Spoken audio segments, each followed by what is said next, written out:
ಮಂಗಳೂರು ನಗರದ ವೆನ್ಲಾಕ್ ಆಸ್ಪತ್ರೆಯಲ್ಲಿ ಕಚೇರಿ ಹೊಂದಿರುವ ಆಯುಷ್ಮಾನ್ ನೋಡಲ್ ಆಫೀಸರ್ ಮತ್ತು ಕುಷ್ಠರೋಗ ವಿಭಾಗದ ಆರೋಗ್ಯಾಧಿಕಾರಿ ಡಾಕ್ಟರ್ ರತ್ನಾಕರ್ ತನ್ನ ಕಚೇರಿಯಲ್ಲಿ ಗುತ್ತಿಗೆ ಆಧಾರದಲ್ಲಿ ಕರ್ತವ್ಯ ನಿರ್ವಹಿಸುವ ಕೆಲ ಮಹಿಳಾ ಸಿಬ್ಬಂದಿಗಳ ಜೊತೆ ಹಾಡಹಗಲೇ ಚೆಲ್ಲಾಟ ಆಡುತ್ತಿರುವ ಫೋಟೋಗಳು ಸಾಮಾಜಿಕ ಜಾಲತಾಣದಲ್ಲಿ ವೈರಲ್ ಆಗುತ್ತಿವೆ.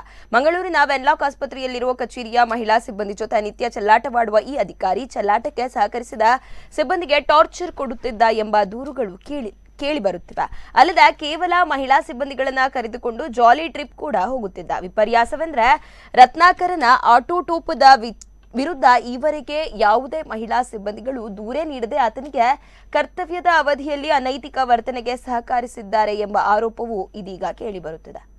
ಇನ್ನು ಈ ಪ್ರಕರಣದ ಬಗ್ಗೆ ಸ್ಪಷ್ಟೀಕರಣ ನೀಡಿರುವ ಆಸ್ಪತ್ರೆಯ ಅಧೀಕ್ಷಕರು ಜಿಲ್ಲಾಸ್ಪತ್ರೆಗೂ ಆತನಿಗೂ ಸಂಬಂಧ ಇಲ್ಲ, ಜಿಲ್ಲಾ ಕಾರ್ಯಕ್ರಮ ಅಧಿಕಾರಿಯಾಗಿದ್ದ ರತ್ನಾಕರ್ ಅಷ್ಟೇ, ಮಹಿಳಾ ಸಿಬ್ಬಂದಿಗಳು ಕೂಡ ಜಿಲ್ಲಾ ಕಾರ್ಯಕ್ರಮ ಅಧಿಕಾರಿ ಕಚೇರಿಯಲ್ಲಿನ ಸಿಬ್ಬಂದಿಗಳು, ಜಿಲ್ಲಾ ಆರೋಗ್ಯ ಮತ್ತು ಕುಟುಂಬ ಕಲ್ಯಾಣ ಅಧಿಕಾರಿಯ ಅಡಿಯಲ್ಲಿ ರತ್ನಾಕರ್ ಕಾರ್ಯನಿರ್ವಹಿಸುತ್ತಿದ್ದ ಎಂದು ಸ್ಪಷ್ಟನೆ ನೀಡಿದ್ದಾರೆ.